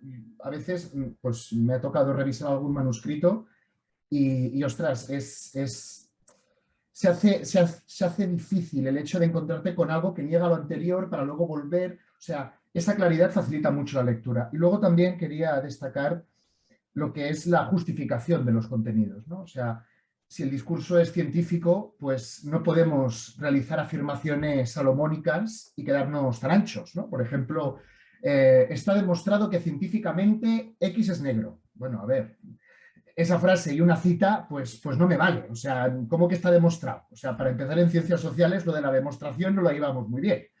Entonces, sugiero prudencia y sugiero más bien no afirmaciones tan taxativas o tan contundentes, sino algo más lineal, algo que sea más llevadero, porque si no el revisor enseguida puede saltar. Y yo soy de los que salta. Gracias, gracias. Pero sí, de acuerdo, he encontrado todo lo que describes, es verdad. Sí, muchas gracias. Tiago, no sé si quieras agregar algo. Yo diría solo, bueno, de acuerdo con lo que se dice, pero yo creo que un poco repitiendo, pero de un otro ángulo es un poco para qué sirve cada sección del artículo, ¿no? Creo que es muy importante. Y creo que por veces se mira hasta artículos publicados que no es claro por qué está esto aquí y por qué no viene más adelante o por qué se repite completo. Y yo creo que hay dos secciones en particular que son muy críticas. La primera, la introducción, que a alguna gente le gusta hacer como un libro de Agatha Christie, como suspense y tal, y que no es el tono correcto para un artículo académico. Y el otro es la discusión de resultados, ¿no? Porque por veces quedamos ahí, bueno, ok, estos son los resultados, pero ¿qué significa esto? En la perspectiva del autor, bueno, ya conocemos la literatura, ya conocemos los resultados, pero ¿qué aporta esto al debate científico? Y yo creo, bueno, de mi perspectiva, esto también es lo más difícil de construir, una buena discusión de los resultados, que no sea autoexplicativa, porque como decías tú, Carla, por veces nosotros en nuestra cabeza todo tiene sentido, así que estos resultados confirman todo lo que está en nuestra cabeza, pero para la gente que está leyendo el artículo será así. Y bueno, para terminar, es como decía al inicio, creo que es muy importante también de intercambiar con otros bueno, para que la gente diga, pero ¿qué estás escribiendo aquí? ¿A dónde vas? Y esto es súper importante, porque si no, un artículo no aporta nada. Me gustaría complementar tu exposición diciendo que esto de cómo plantear la introducción, ¿no? De cómo se plantea y se debe redactar cada sección, hay secciones que están bastante determinadas y predeterminadas, ¿no? De antemano. La sección de métodos, por ejemplo, pues ahí no tenemos mucho margen, no podemos ser muy poetas, ¿no? Pero en la introducción y en la discusión sí, y ahí es donde hay que prestar atención a cuál es el estilo de la revista, cuál es la tendencia, porque hay una variabilidad que es innegable. Yo me he encontrado con revistas, a mí me han llegado a pedir que haga introducciones a Agatha Christie. Entonces, y a mí me resulta personalmente desagradable. Creo que no es lo conveniente ni es lo apropiado. Pero sí que es cierto que según el ámbito, según quien te toque, según el oportunismo, o sea, creo que valdría la pena prestarle atención a lo que es ese estilo, ¿no? Propio de cada revista. ¿Qué es lo que se lleva? ¿Qué es lo que no? Por ejemplo, en revistas de medicina y ciencias sociales, lo de la literatura y hacer aquí una historia muy extensa, pues no. Por lo que yo me he encontrado, en general, lo que se pide es pragmatismo, ¿no? Pero bueno, luego hay otras áreas en las que no.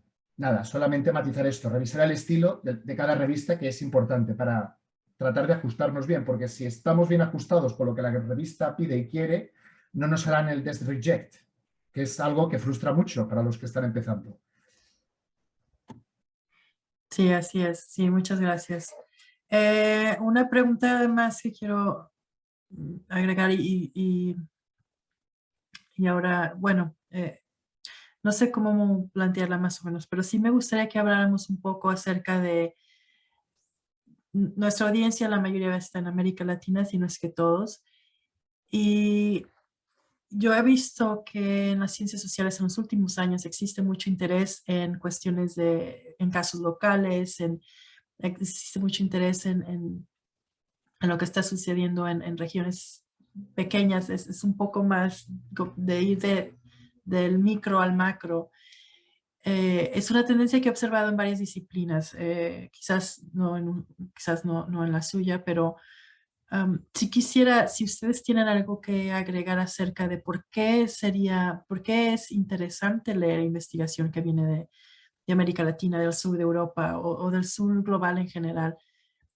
¿Existe valor en estar en tener una investigación, no sé, de Costa Rica, en Guatemala?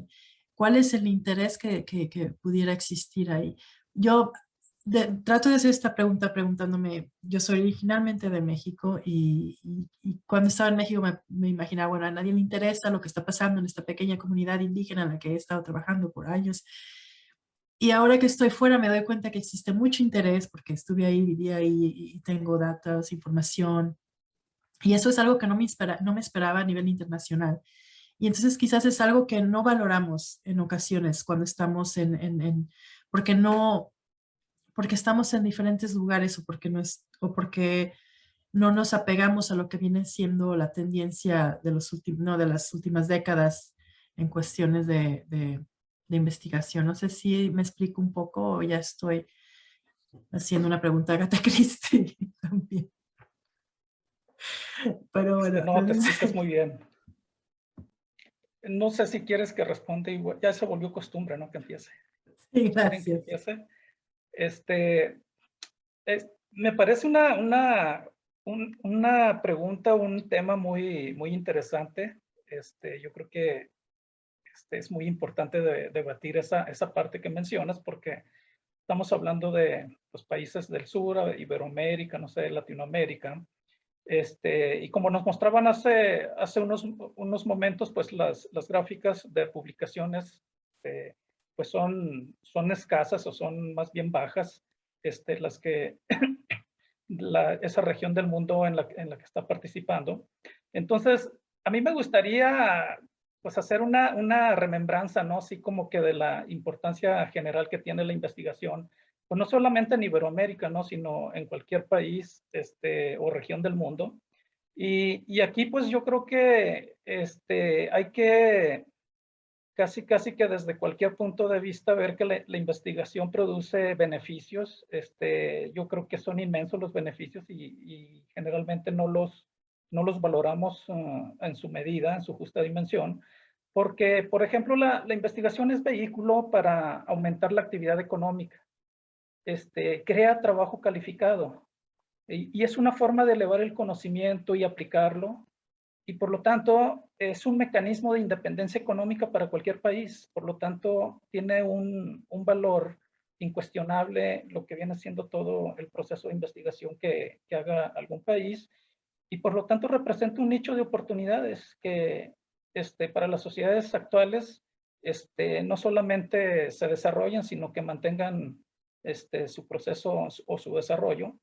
Y entonces, si nosotros vamos un poquito a los datos, y vemos, por ejemplo, qué ha funcionado en los países desarrollados, pues ahí las cifras en cuanto a investigación nos van a mostrar que cuanto más invierten en investigación y desarrollo, pues tienen un nivel o un progreso mucho más elevado.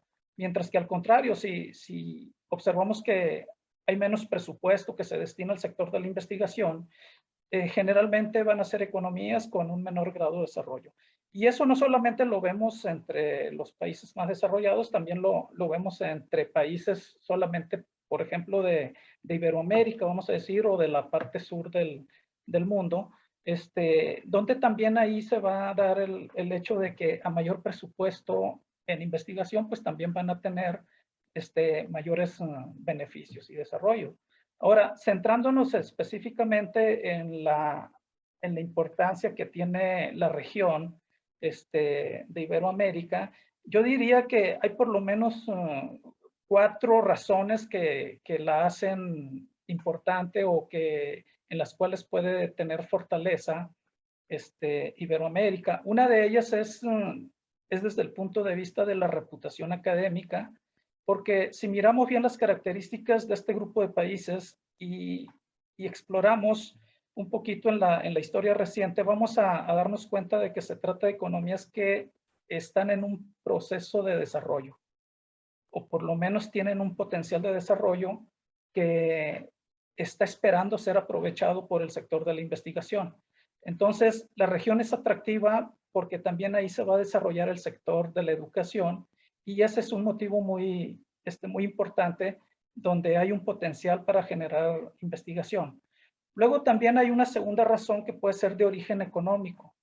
La región en general se compone de dos sectores que son fructíferos, a diferencia de muchos otros países, que vienen siendo la agricultura y la minería, ¿sí? ¿Qué es lo que pasa en esta región? Que bueno, es una región con grandes áreas de tierra, es rica en minerales, producción de materias primas, y pues es una región con variados climas tropicales y templados, que la hacen atractiva para abastecer a industrias desarrolladas, que generalmente están en países de elevado ingreso, y además son ideales para cultivar una gran variedad de productos agrícolas. Por tanto, la importancia de llevar a cabo estudios locales o sobre esta región es más que evidente en ese caso. Ahora, hay otro tercer punto que yo quería destacar, que son del tipo cultural. Es decir, Iberoamérica es una región con una herencia única de mezcla de pueblos, idiomas y tradiciones que no se pueden ver en casi en ninguna otra región del mundo, como la africana o la asiática, porque ahí se combinan gran parte de las culturas del mundo. Y luego un último factor que destacaría viene siendo su emergencia como en su posicionamiento en la economía global. Si nosotros vemos un poco la historia en el contexto que siguió la Segunda Guerra Mundial e incluso después de lo que se conoció como la Guerra Fría, pues esta región del mundo emergió con una importancia sin igual que no se había visto antes. Y la razón de esa relevancia la atribuyo al dinamismo que tiene la cultura, a la capacidad para abastecer de producción agrícola al mundo, y porque tiene enormes reservas de energía, y sobre todo porque es una población en constante aumento.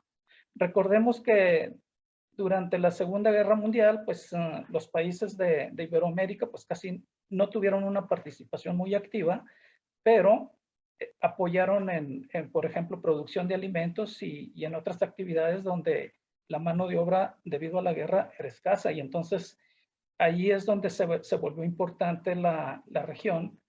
Y bueno, esto solamente es un indicativo de que hay mucho potencial de investigación en esta región del mundo. Sí, Muchas esa gracias. es la visión que tengo. Gracias, una perspectiva de un economista, definitivamente. Muchas gracias. Bueno, siguiendo con la tradicional, Alex, ¿quieres agregar algo? Yo no puedo, no sé, no sabría hacer una reflexión en términos económicos, pero sí puedo hacer, creo, una reflexión en lo que implica investigar, en lo que significa investigar y en lo que es la investigación, no diré básica, pero sí la más tradicional. Claro, no hay mayor privilegio para un científico o para alguien que se dedica a la investigación que encontrarse con un misterio, ¿no? A diferencia de otros discursos, en el científico el misterio se confronta, se contrasta, ¿no? Se descifra, cosa que eso no sucede con otra clase de paradigmas. Entonces, cuando planteas la idea de que genera interés, ¿no? Estas investigaciones más locales, no tan transversales o digamos, internacionales, es porque considero que en cierto modo hay dosis de misterio en lo local, ¿no? O sea, cuando te pones a revisar, ¿no? Filosofía de la ciencia, historia de la ciencia, ¿no? Te encuentras a menudo con la idea de que en el siglo XX, ¿no? El siglo pasado fue el siglo de los descubrimientos, ¿no? Científicos, y tú te planteas, de acuerdo, ¿y qué descubrimientos, ¿no? ¿Y qué científicos? Entonces te das cuenta que los descubrimientos se produjeron en países muy específicos, ¿no?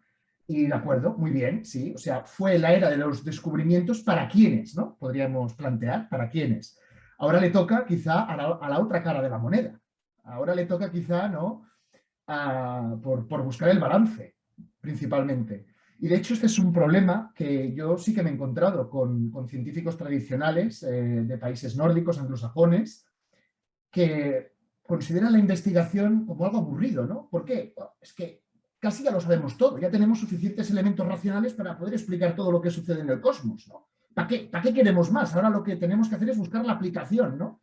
De todas las teorías que hemos ido validando, construyendo, haciendo y tal, ¿no? Ostras, yo no me considero senior, o sea, tengo experiencia, pero no tengo aquí 40 años a mis espaldas, no, ni 30, pero ostras, yo pensar que me tengo que dedicar a una investigación para no aportar nada, ¿no? Desde la idea de que ya lo sabemos todo, de que está todo predefinido, ¿no? Racionalizado, determinado, o sea, pues no me dedicaría a la investigación. Y en cambio encuentro en lo local ese misterio del que hablaba inicialmente, ¿no? Ese punto de, ostras, es que esto internacional, esto que es tan transversal, tan generalizable, es que aquí no lo podemos reducir. Porque si lo hiciéramos, cometeríamos una falacia ecológica, ¿no? De reducir lo general a lo específico, ¿no? O sea, pasar de lo estadístico al caso. Entonces, creo que eso tiene mucho valor y añado, hay que aprovecharlo para no quedarnos y no limitarnos única y exclusivamente en el mainstream determinado por el Journal Citation Reports. ¿De acuerdo? O sea, sé que lo estoy citando mucho, a lo mejor algunos no saben de qué va, otros sí, pero este es un problema que en ciencias sociales no juega a nuestro favor. Porque el mainstream es lo que se lleva, lo que es más citado, ¿no? Tú miras el factor de impacto de Lancet y está en 70 y pico, ¿no? Miras un factor de impacto de una revista de ciencias sociales, está en 1, 2. Algunas revistas, si tocan pues, temas de ¿no? ciencias ambientales, ecologismo, pues ahí sí que se posicionan sobre 10, ¿no? Pero entonces, ostras, tendríamos que aprovechar ¿no? este potencial que también mencionaba mi compañero para generar lo que con Scopus empezó a hacer el SERIAN, ¿no? O sea, una base propia destinada a ciencias sociales y vamos a dotarle de valor, vamos a darle un valor a esto, no limitándonos única y exclusivamente a lo que el JCR clásico dictamina, porque os aseguro que es muy duro. Si estás investigando en ciencias sociales y dependes del JCR, pues no sé, que me den un fusil y acabo rápido. O sea, perdonadme, yo no sé articular palabras de manera asertiva. Quienes me conocen en la universidad saben cómo soy y si se acercan a mi despacho es lo que se encuentran. Pero bueno, hablar así también aporta mayor claridad y mayor énfasis a cosas que a menudo pasan desapercibidas. Muchas gracias, Alex.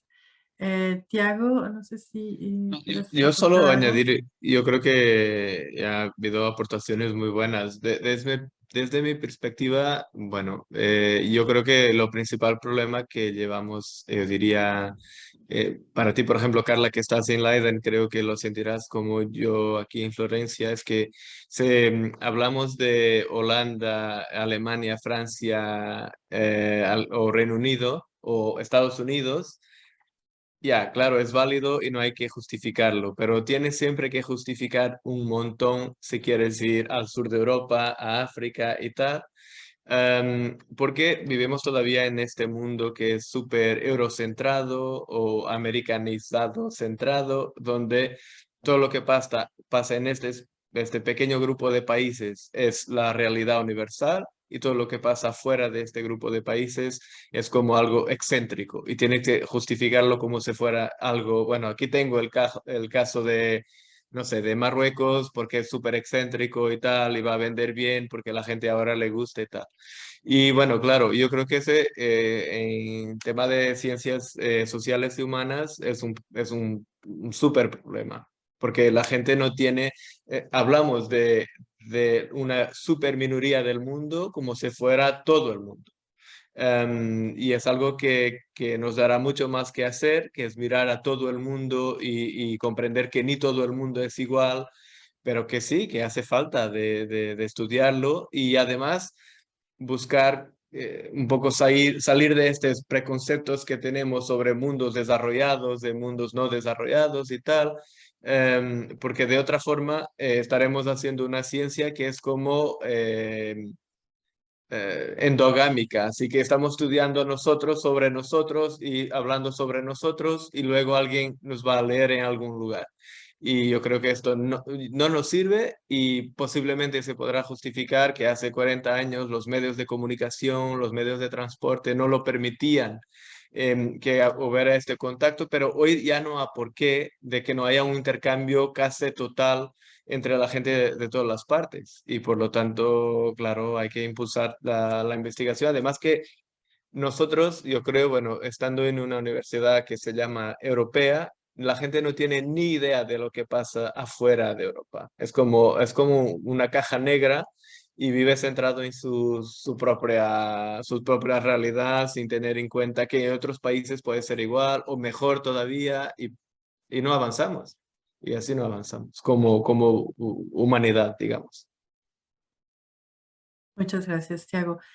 Yo creo que hemos ido avanzando mucho, al menos en este siglo, y me gusta pensar que en Social Sciences and Humanities Open estamos haciendo nuestra parte para ir agregando autores, investigación, casos y básicamente conocimiento de todas las partes del mundo. No creo que, como lo mencionaba antes, existen muchas crisis ahorita y necesitamos de todos y no se sabe dónde vamos a encontrar las soluciones.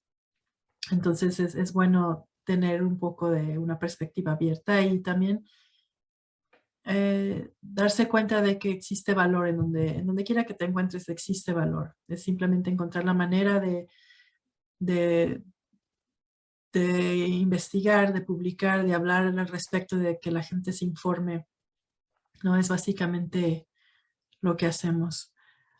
Pero muchas gracias. Creo que nos queda solamente el tiempo para preguntas y respuestas. Y no sé, Sonia, si quieres agregar algo. No, simplemente que un poco como cerrando y concluyendo lo que Tiago, Alex y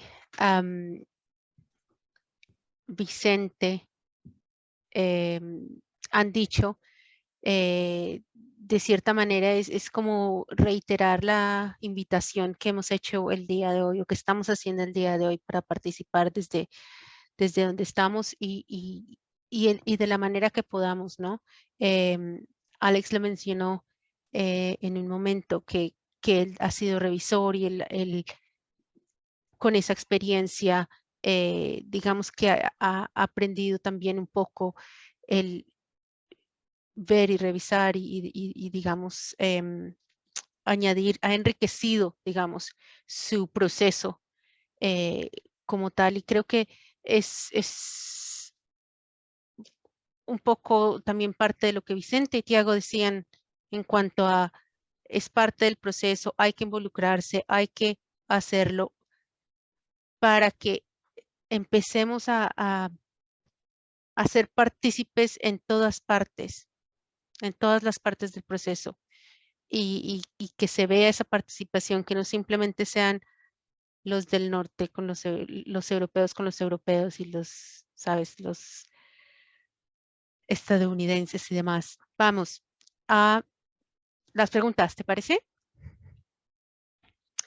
Vale. Vamos a ver la primera.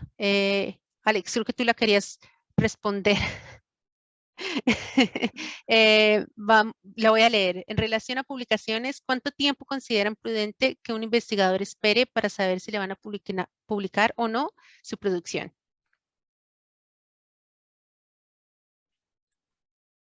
Yo soy un hombre de tradiciones, así que le cedo la palabra a Vicente. Y luego, si acaso, hago mi contribución. Muchas Vale. gracias. Muchas gracias, Alex. Al final estamos preparados en Barcelona, ya los tres. Ok, mira, pues no hay una norma estándar, ¿no? Que digas esto es lo más eficiente para, o que debe de establecerse como norma para poder aceptar un artículo, pero igual otra vez por la experiencia, me ha llevado a que más o menos alrededor de 6 meses es el tiempo ideal, de 3 a 6 meses le voy a poner para recibir vamos a decir, el primer comunicado de los revisores. No la aceptación, ¿no? Sino el primer comunicado de 3 a 6 meses. Yo pienso que igual por la experiencia que he tenido de que más de 6 meses ya es mucho tiempo, y estoy hablando en el área de ciencias sociales, puede ser esto muy diferente en áreas de ciencias naturales, por ejemplo, donde yo veo procesos mucho más rápidos, pero más de 6 meses, quizás más de un año ya es demasiado tiempo. Hay conocimiento que se puede volver obsoleto a veces cuando ya pasa más de un año, porque estoy hablando de la primera revisión, la primera vuelta. Todavía de ahí puede seguir una segunda vuelta o una tercera vuelta y esto se puede llevar hasta 1 año, 2 años. ¿Sí? Y luego una vez que te lo aceptan, te puede llevar hasta 3 años una publicación. Entonces yo creo que mínimo, o más o menos el tiempo debe ser alrededor de 6 meses el primer dictamen. Si los revisores no observan grandes, que no hay muchas dudas ni tampoco hay grandes comentarios, quizás en unos 8 meses puede estar ya aceptado y publicado a lo mejor en 1 año, que allí también a veces ya es una programación de la revista cuando sale publicado, que ahí sí he notado que hay revistas que a veces son muy preferidas y tienen una fila larga de artículos esperando y se puede tardar, después de ser aceptado un artículo, hasta 2, 3 años. Pero yo pienso que unos 6 meses o 1 año es lo ideal para recibir comentarios, ¿no? Carla, ¿por qué no nos dices rápidamente cuáles son los tiempos promedio de la revista? Sí, tratamos de que ya exista una revisión en 3 meses, es decir, que ya se haya aceptado, se haya enviado al editor y que ya estén las revisiones con nosotros en 3 meses. Si llegase a tomar 6 meses, contactamos a los autores y les decimos, está tomando más tiempo de lo que acostumbramos, ¿deseas continuar o quieres publicar o intentar en otro espacio? Esto precisamente porque en ocasiones la investigación se puede volver obsoleta, pero también porque pues 6 meses nos parece ya un tiempo considerable y queremos darle la oportunidad de decidir al autor. Gracias. Vale, Alex, te tocó la siguiente. A ver, estoy bastante de acuerdo con lo que ha planteado Vicente. La verdad creo que se ha ajustado bastante a una realidad común. ¿Qué añadir?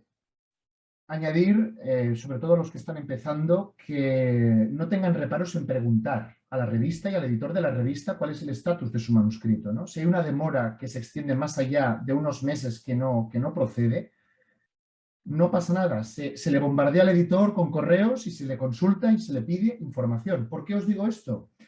Pues por experiencia propia, porque tuvimos un manuscrito en el que aportábamos información sobre la COVID, sobre la evolución de la curva de contagios en aquel entonces.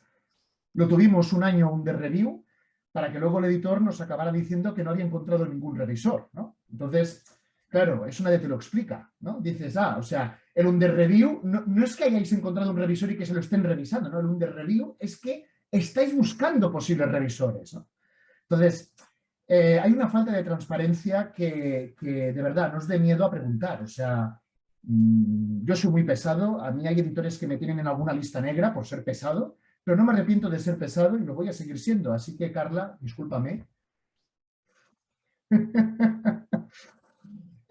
No, de verdad, preguntar educadamente dentro de la formalidad y de los protocolos que tenga cada revista, pero preguntar está bien.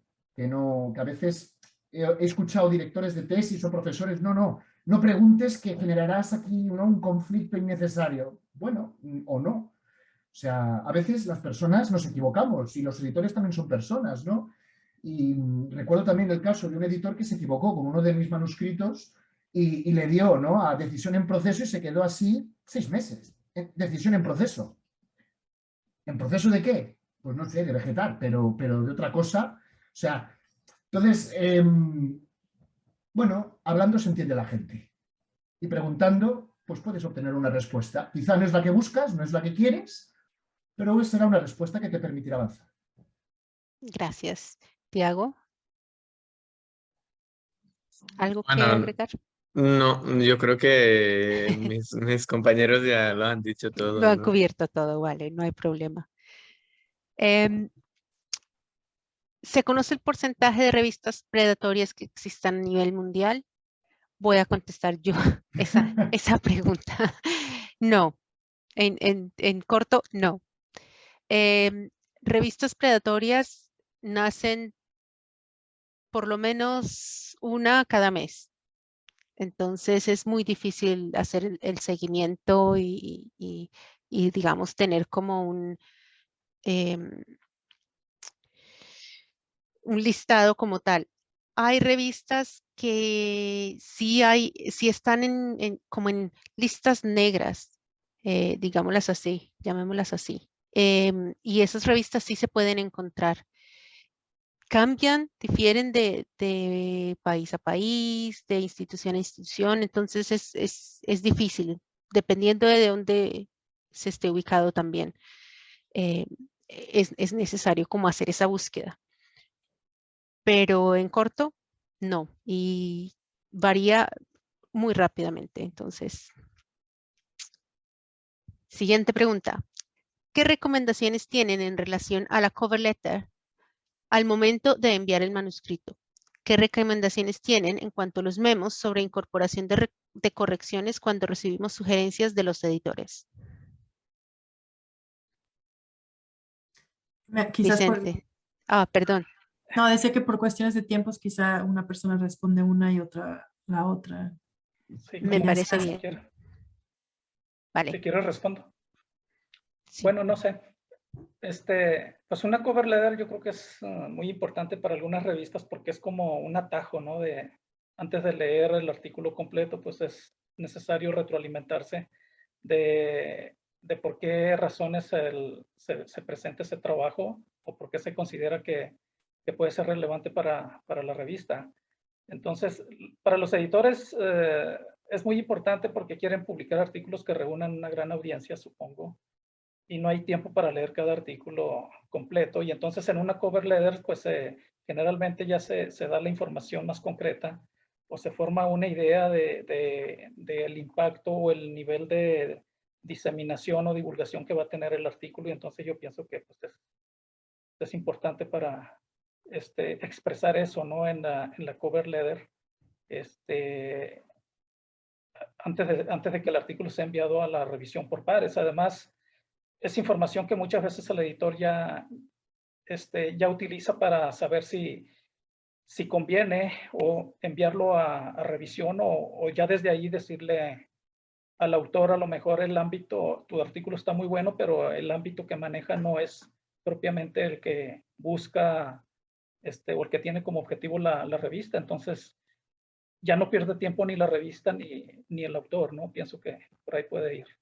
Gracias.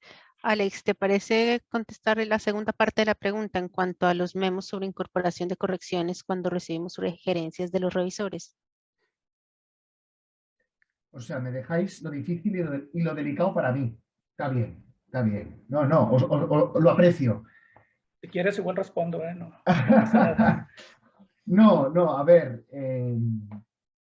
cuando yo trato de responder a los revisores, suelen ser respuestas muy específicas a cada uno de los comentarios y a cada una, ¿no?, de las observaciones que hace el revisor, ¿no?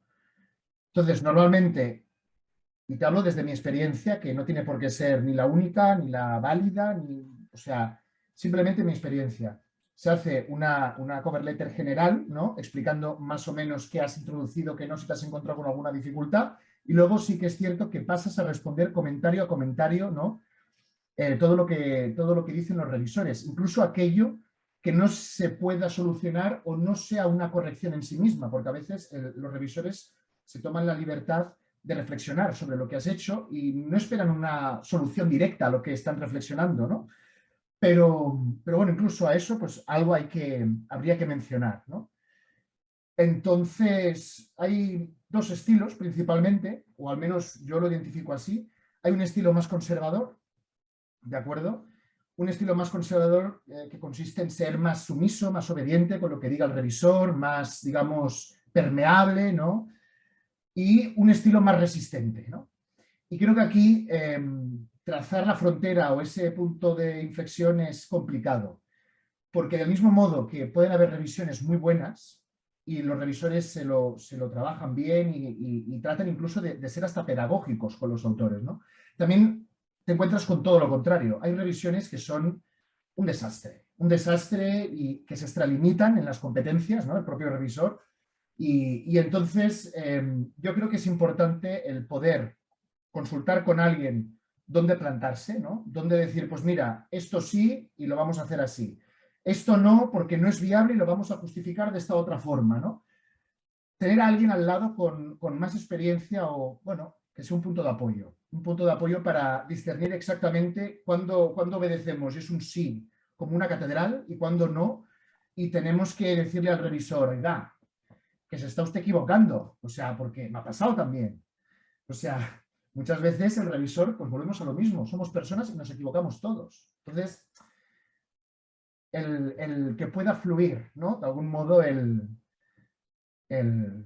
bueno, al menos lo que estoy contando es lo que por mi parte aplico. O sea, no... conozco profesores que os dirían todo lo contrario, ¿eh? Conozco profesores que os dirían no, obedeces lo que te dice el revisor o cambia de revista. Yo no soy de esos, yo soy de los vamos a sentarnos y vamos a hablar. Básicamente porque estamos haciendo ciencia, se supone, no estamos hablando de la inmortalidad del cangrejo. Entonces, pues se supone que el revisor es un experto en, ¿no? Con lo cual tendrá capacidad de diálogo. Buscar ese diálogo a veces puede ser muy inteligente. Vale, gracias, Alex. Tiago, te tocó una muy difícil. ¿Cómo percibe la problemática de la falta de plazas fijas para los PhD en la academia y la industria? Se pregunta con la idea de identificar la calidad de las publicaciones en ciertas revistas, cuando un criterio de competencia es el número de publicaciones y no la calidad. ¿Cuál sería la recomendación a los jóvenes investigadores que no ven un claro futuro laboral estable y la calidad de sus publicaciones? Bueno, sí, de verdad que es difícil y en verdad es más que una pregunta. Aquí, bueno, trataré de ser un poco posiblemente polémico, pero la primera pregunta yo diría que todo esto tiene que ver con la gira neoliberal de la educación, ¿no? Que es un poco, ¿para qué sirven las universidades? Sino para producir, producir, producir, y luego todo está comodificado, y luego todo se paga, y al final lo hecho de uno sacar un doctorado es una inversión en su futuro porque quiere sacar más plata más adelante y tal. No es fácil el debate, pero creo que es de hecho un peligro porque lo que miramos es que, por ejemplo, los departamentos de comunicaciones de las universidades hoy son verdaderas fábricas de merchandising, así que uno elige la universidad porque, no sé, mañana va Alejandro Sanz a cantar ahí o cosas de este tipo, porque tiene carteles bonitos. Y yo creo que es un peligro de verdad que tenemos que la ciencia y la producción y el acceso al conocimiento como tal están en peligro. Yo creo que las artes, las humanidades, las ciencias sociales en particular están en riesgo de tornarse como una extensión de los intereses económicos y ya está. Esto sería la primera, claro. Y a pesar de todo esto, yo estoy intentando hacer un doctorado, ¿no? ¿Por qué? Bueno, porque creemos que el mundo se puede cambiar de algún modo, seguro. La segunda pregunta, bueno, la verdad es que diría que hay incentivos muy perversos y depende de donde uno vaya, ¿no? Porque en algunos lugares será el número de publicaciones que es el criterio fundamental. Así que si uno tiene 20 publicaciones, bueno, es el mayor, ya hizo una carrera espectacular y tal. Y luego, si alguien tiene 4 publicaciones, pero la publicación tiene impacto y es citada por otros autores y tal, eso sí es el criterio de la verdad. Así que esto dependería un poco de los principios éticos que cada uno quiere llevar y para qué está en la academia, yo diría. Yo bueno, estoy en el primer año de doctorado, así que posiblemente no seré la mejor persona a escuchar sobre cómo manejar el futuro, porque yo propio lo estoy intentando saber, pero se puede decir algo, yo diría que lo fundamental que hacemos debe ser de tratar de tener impacto, de aportar algo de nuevo, no de métricas, pero de hacer algo de calidad, que sea bueno, aunque eso tarde más que hacer artículos todas las semanas con cosas que al final nadie quiere saber porque no aportan nada. Esto puede resultar que al final de un doctorado la gente tenga como 2, 3 artículos como máximo, ¿no? Pero la verdad también es que si miramos a las universidades de más alto nivel, por ejemplo, para obtener posiciones de postdoc y tal, no es que sea fundamental que uno tenga 40 publicaciones, pero sí se tiene publicaciones bien citadas que aportan algo que demuestra que es una persona lista, bueno, será mejor. Claro, bueno, si nos vemos ahí en paro, posiblemente me dirán que yo estaba equivocado, ¿ah? Por lo tanto, voy a dejar esa posibilidad también que esto exista. Pero sí, yo creo que más que todo, esta presión productivista es muy nefasta. Individualmente es difícil de decir porque al final del día uno tiene que pagar sus cuentas, pero yo diría que para la ciencia como tal es muy nefasta, es muy negativa que sea publicar por el gusto de publicar. Yo creo que es algo que como colectivo de académicos deberíamos intentar de no rendirse a este tipo de lógica. Bueno, no tenemos tiempo para seguir hablando, o bueno, para que yo siga, pero creo que es más o menos de eso lo que quería. Gracias, Tiago. Carla, te voy a hacer la última pregunta. Nos dice José Luis que es economista y que está hasta ahora empezando en el campo de la investigación. Está elaborando su trabajo en temas de movilidad social intergeneracional y del bienestar subjetivo para Colombia. ¿Qué revistas puedes recomendarle? Social Science and Humanities Software. Sabía que le ibas a decir. Definitivamente. No, y lo que mencionaban también de que existe una herramienta en Elsevier eso me ha ayudado a mí mucho. Y de manera personal también tengo un artículo en revisión y mi criterio para elegirla es porque los editores en esa revista son también practicantes. Yo estoy en el campo de paz y resolución de conflictos. Y entonces la revista a la que envié mi manuscrito, ahí hay muchas personas que trabajan en las Naciones Unidas o en diferentes organizaciones de paz. Entonces son practicantes además de académicos y sobre todo porque dan comentarios, porque son famosos por sus peer reviews, por sus comentarios, porque realmente se toman el tiempo de leer, de mandar tus comentarios y en realidad eso es lo que yo estaba buscando, pero sí tuve que hacer una búsqueda, bajar una lista e ir revisando, ir leyendo. Y yo buscaba una revista que fuera más de formación, que me ayudara en el proceso, que me dejara más conocimientos, que fuera un aprendizaje. Y entonces elegí esa revista y hasta el momento no tengo ningún comentario porque sigue en revisión mi manuscrito, pero yo tengo grandes expectativas, como ya han escuchado, acerca de los comentarios que me harán. Espero que así sea.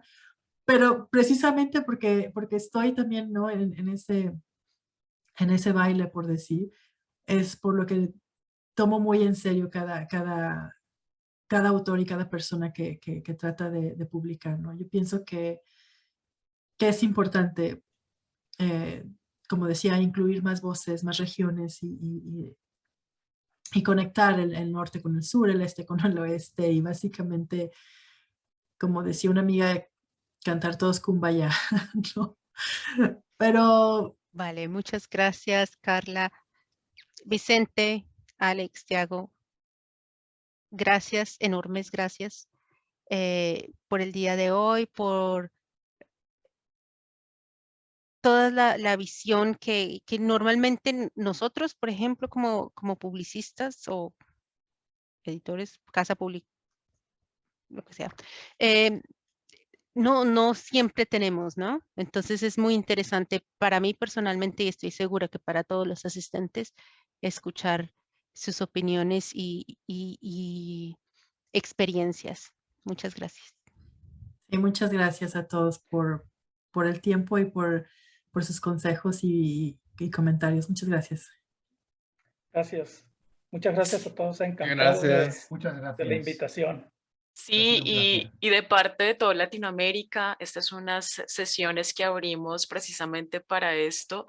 Agradecerles, tenemos asistentes de todas las ciudades, de todos los países, entonces eso, sentirnos más cercanos hacia nuestra comunidad, de que autores y revisores y editores que hablan español puedan compartir sus experiencias. Esto es algo realmente positivo que recibimos muchos comentarios de Elsevier es muy lejano, Elsevier solo mira publicaciones para extranjeros, no es muy cercano, entonces esto además pues que ustedes tengan también la apertura de hablar en este tipo de mesas de discusión. Muchas gracias, esperamos tenerlos para nosotros en próximas sesiones, en otras temáticas de publicación de artículos también.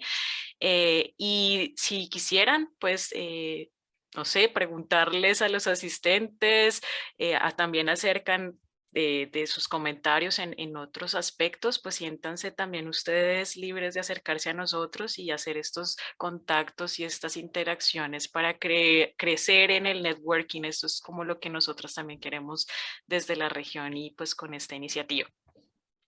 Muchísimas gracias a todos de parte de Elsevier, de Latinoamérica, y los esperamos en nuestras siguientes sesiones, que seguramente también serán de gran interés para todos. Un abrazo y nos estamos siguiendo en Gracias. contacto. Gracias. Muchas Un gusto gracias. conocerlos. Que estén muy Bye. bien. Adiós. Un gusto. Un placer.